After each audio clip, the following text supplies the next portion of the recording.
ये सिर्फ एक टेक कॉन्फ्रेंस नहीं है, ये वैश्विक पावर शिफ्ट का संकेत है। इस समिट में 20 देशों के राष्ट्रपति, प्रधानमंत्री और उपराष्ट्रपति खुद शामिल हो रहे हैं। साथ ही 100 से ज्यादा देशों के डेलीगेशन भी इस समिट में मौजूद होंगे। 600 से ज्यादा स्टार्टअप इस समिट में आएंगे और भागीदारी लेंगे और 400 से ज्यादा एआई प्रोजेक्ट्स की भव्य प्रदर्शनी इस एआई समिट में होने वाली है। भारत के अंदर इस वक्त एक एआई इम्पैक्ट समिट हो रही है और ये जो एआई समिट है ये आज ओपन हुई है और ये भारत जो है उसमें मोदी साहब वहां पे खिताब भी कर रहे हैं। 4-5 दिन के लिए है और कहा जा रहा है कि ये लार्जेस्ट एआई गैदरिंग है इन द वर्ल्ड और first major international AI summit है जो कि ग्लोबल साउथ। इस समिट के लिए पाकिस्तान को आमंत्रण न दिए जाने को लेकर आधिकारिक रूप से कोई विस्तृत कारण सार्वजनिक नहीं किया गया है। बहरहाल एक बहुत बड़ा इवेंट, एक बहुत बड़ा समिट जो है वो भारत में होने जा रहा है, जो कि यकीनन तमाम लोगों को दुनिया में, चाहे पाकिस्तान हो, चाहे अफगानिस्तान हो, चाहे बांग्लादेश हो, लोगों को सीखने की जरूरत है कि हम भी इसी तरीके से आगे बढ़ सकें। हमारे यहाँ भी इसी तरह से एआई को लेकर और बाकी जितने भी फील्ड्स हैं उनको लेकर इस तरह से बड़े बड़े समिट्स जो है वो हों और उसके बाद यहाँ पर जाहिर अगर लोग आएंगे तो पाकिस्तान का ही फायदा है, पैसा भी आएगा। दिस इज बहुत बड़ा एक तरह से देश के अंदर आप ये देखेंगे कि जो हमारी जो डेटा लोकलाइजेशन है वो डेटा लोकलाइजेशन देश के अंदर होने वाली है और आप ये हमारा डेटा हमारे देखिए data is a new oil of the digital world. India आपको पता है कि अपने आप को पिच करता है एज ए ग्लोबल साउथ का प्लेयर के तौर पे। इंडिया अपने आप को पिच करता है एज ए ग्लोबल साउथ के प्लेयर के तौर पे so that at the end of the day you know they can say कि जनाब हम बहुत जबरदस्त इस वक्त पोजीशन में हैं भारत। दोस्तों आज हम बात कर रहे हैं दुनिया की सबसे बड़ी एआई गैदरिंग यानी एआई इम्पैक्ट समिट की, जो भारत में हो रही है। ये कोई ऐसी वैसी इवेंट नहीं है क्योंकि इससे ग्लोबल एआई लैंडस्केप पूरी तरह बदलने वाला है। सोचिए 100 से ज़्यादा कंट्रीज से लोग यहाँ पहुँच रहे हैं और इसमें लगभग 35,000 रजिस्ट्रेशंस हो चुकी है। इतना ही नहीं, एस्टिमेट ये है कि करीब 2.5 लाख से ज़्यादा विजिटर्स इस समिट का हिस्सा बनेंगे। लेकिन हमारा पड़ोसी मुल्क पाकिस्तान इसका हिस्सा नहीं बनेगा क्योंकि उसे इसमें शामिल होने का न्योता ही भी नहीं दिया गया। ये समिट दिखाती है कि कैसे इंडिया खुद को ग्लोबल साउथ के एक बड़े प्लेयर और एआई हब के रूप में पिच कर रहा है। इस इवेंट की सीरियसनेस का अंदाज़ा आप इस बात से लगा सकते हैं कि यहाँ सिर्फ टैकीज नहीं बल्कि दुनिया के बड़े पॉलिटिकल लीडर्स भी मौजूद हैं। लगभग 20 हेड्स ऑफ स्टेट इसमें शिरकत कर रहे हैं, जिनमें फ्रांस के प्रेसिडेंट इमैनुअल मैक्रोन और ब्राज़ील के प्रेसिडेंट लूला डा सिल्वा जैसे बड़े नाम शामिल हैं। इंडिया और फ्रांस की दोस्ती तो वैसे ही मशहूर है और मैक्रोन के आने से ये साफ करता है कि यूरोप के लिए भारत कितना बड़ा टेक पार्टनर बन चुका है। ये समिट सिर्फ बातों के लिए नहीं है बल्कि इसमें 300 से ज़्यादा एग्जीबिशंस, 3000 से ऊपर स्पीकर्स और 500 सेशंस होने वाले हैं। के अंदर इस वक्त एक एआई इम्पैक्ट समिट हो रही है और ये जो एआई समिट है ये आज ओपन हुई है और ये भारत जो है उसमें मोदी साहब वहां पे खिताब भी कर रहे हैं। 4-5 दिन के लिए है और कहा जा रहा है कि ये लार्जेस्ट एआई गैदरिंग है इन द वर्ल्ड और first major international AI summit है जो कि ग्लोबल साउथ। इंडिया आपको पता है कि अपने आप को पिच करता है एज ए ग्लोबल साउथ का प्लेयर के तौर पे।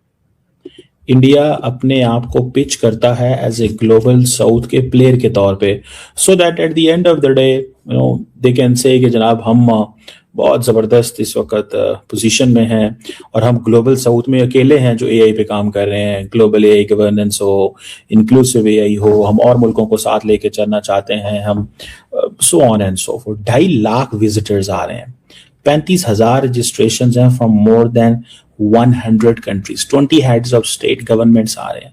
फ्रेंच प्रेसिडेंट मैक्रोन, प्रेसिडेंट जो Lula da Silva of Brazil, CEOs आ रहे हैं बहुत सारी कंपनियों के, दे आर पार्टिसिपेटिंग और 300 के करीब एग्जीबिशंस जो है ना वो लगे हुए हैं 30 कंट्रीज से। ठीक है, तो आप यहीं से अंदाजा लगा लें कि थीमेटिक पेविलियंस हैं, कोई 3250 तो स्पीकर्स हैं, 500 सेशंस हैं। इमेजिन इतने बड़े पैमाने पे they are trying to pitch the world where does India stand. हमारे मुल्क के अंदर मैंने कभी किसी फेडरल मिनिस्टर को एआई के ऊपर बात करते हुए मैंने नहीं सुना। अगर आपने सुना हो तो मुझे वो कुछ स्पीच या कुछ ऐसा जरूर जो है ना वो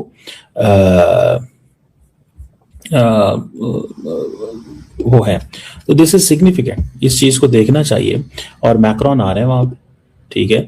मैक्रॉन आपको पता है मोदी साहब के जो है ना वो बेस्ट बडी है।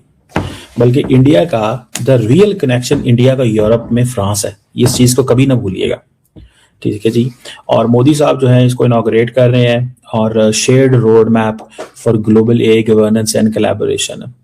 और इसमें आप ये भी देख सकते हैं कि साइंस एंड टेक्नोलॉजी के अंदर बेसिकली दे आर प्रोग्रेसिंग, और अपनी जो कैपेबिलिटी है यूथ की बिल्ड करना चाहते हैं। कहा यह जा रहा है कि जो इंडियन गवर्नमेंट है, जैसे मैंने आपको कहा कि 2.5 लाख विजिटर्स जो है वहां पे जा रहे हैं, तो यही सिर्फ 20 नेशनल लीडर्स आ रहे हैं। आपने कभी एक चीज नोट की है, that's where I think Pakistan अपने आप को अब रेलिवेंट कर चुका है।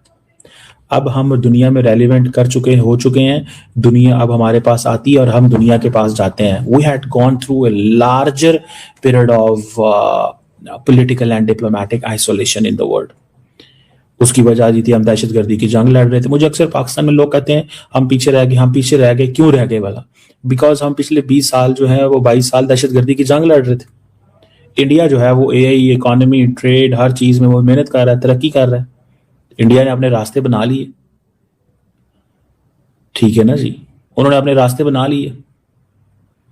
तो आपको यहीं से पता चल जाएगा कि वो क्या कर रहे हैं। अब एआई जिस लेवल पे जा चुकी है, मतलब हम तो उस पे, that's where we have to see. ये ऐसी जो समिट्स हैं, ये फ्रांस में आई थिंक पिछले साल हुई थी, यूके, साउथ कोरिया में। तो इंडिया जो है वर्ल्ड्स मोस्ट पॉपुलस नेशन है, फास्टेस्ट ग्रोइंग डिजिटल मार्केट है। पॉलिसी लेवल और एग्जीक्यूशन लेवल दोनों जगह ऑल राउंड डेवलपमेंट करने की कोशिश कर रही है, क्योंकि ये सेक्टर से जो इंटरनेट बूम हुआ था 2000 में, वैसे ही जॉब्स क्रिएट होंगे इन 2025। This is the main thing of this event. और सबसे बड़ी बात यह है कि देश के अंदर जो क्वांटम कंप्यूटिंग है, रोबोटिक्स लैब्स है, सबको बहुत बड़ा एक जंप मिलने वाला है। विशाखापट्टनम को एआई सिटी का, भारत का पहला एआई सिटी वहां पर डेवलप किया जा रहा है, और इसके लिए वहां पर बहुत सारे टैक्स हॉलीडेज भी दिया गया है। उमेश जी, भाषणी की आपने बात की कि जो भाषणी जैसे सॉवरेन प्लेटफॉर्म्स हैं, वो ग्लोबल बिग टेक जो डिपेंडेंसी है, क्या उसको रिड्यूस कर पाएंगे या कर सकते हैं उमेश जी?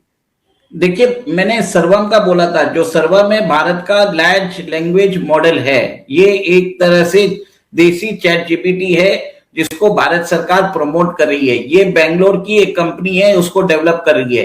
पर सबसे बड़ी बात है कि अंबर जी, इसके अंदर उस कंपनी को भारत सरकार ने 111 करोड़ की सहायता दी है, और ये लार्ज लैंग्वेज मॉडल्स को बनाने के लिए जीपीयूज चाहिए, उसके भी आप ये देखिए कि उसको भी भारत सरकार ने उस जीपीयू को इनको मुहैया कराया है। ये जो है देश का सबसे पहला सॉवरेन प्लेटफॉर्म होने वाला है। इसके अंदर एक इसका जो ये सर्वम एआई है, इसके अंदर एक बुलबुल करके भी एक फीचर है, जिसके अंदर आप ये देखिए भारत के अंदर जो हमारी जो रीजनल लैंग्वेजेस है, ऑफिशियल लैंग्वेज 22 लैंग्वेजेस है, सारे 22 लैंग्वेजेस के अंदर ये आउटपुट जनरेट करेगा। ये जितने भी इसके डेटा सेट्स और डेटा पॉइंट्स रहेंगे वो भारत के हिसाब से रहेंगे।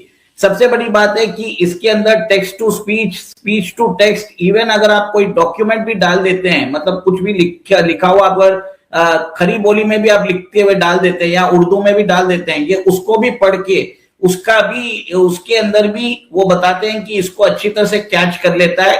और इस फीचर ने, जो ओसीआर प्लेटफॉर्म होता है, ऑप्टिकल कैरेक्टर रिकग्निशन, इसने गूगल के जेमिनाई और चैट जीपीटी दोनों को बीट किया है। दोस्तों, टेक इंडस्ट्री के बड़े सूरमा भी इस मैदान में उतर चुके हैं। ओपन एआई के सीईओ, माइक्रोसॉफ्ट के टॉप एग्जीक्यूटिव्स और क्वालकॉम के बड़े नाम इसमें शामिल हो रहे हैं।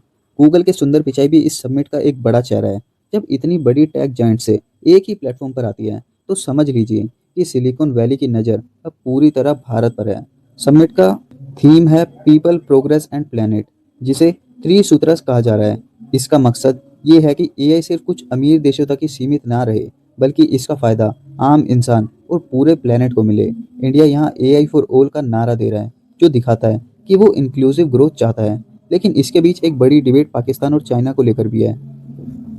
एनालिस्ट के मुताबिक इंडिया की इस एआई समिट के जरिए ये साबित हो रहा है कि वो टेक्नोलॉजी और इनोवेशन में कहाँ पहुंच गया है, जबकि पाकिस्तान निचले स्तर पर दिख रहा है। पिछले कुछ सालों में पाकिस्तान टेररिज्म की जंग और पॉलिटिकल इंस्टेबिलिटी में फंसा हुआ है। वो कहता है कि इंडिया की कोशिश है कि पाकिस्तान को इस टैक रेस से बाहर रखा जाए ताकि वो रीजन में डोमिनेट कर सके।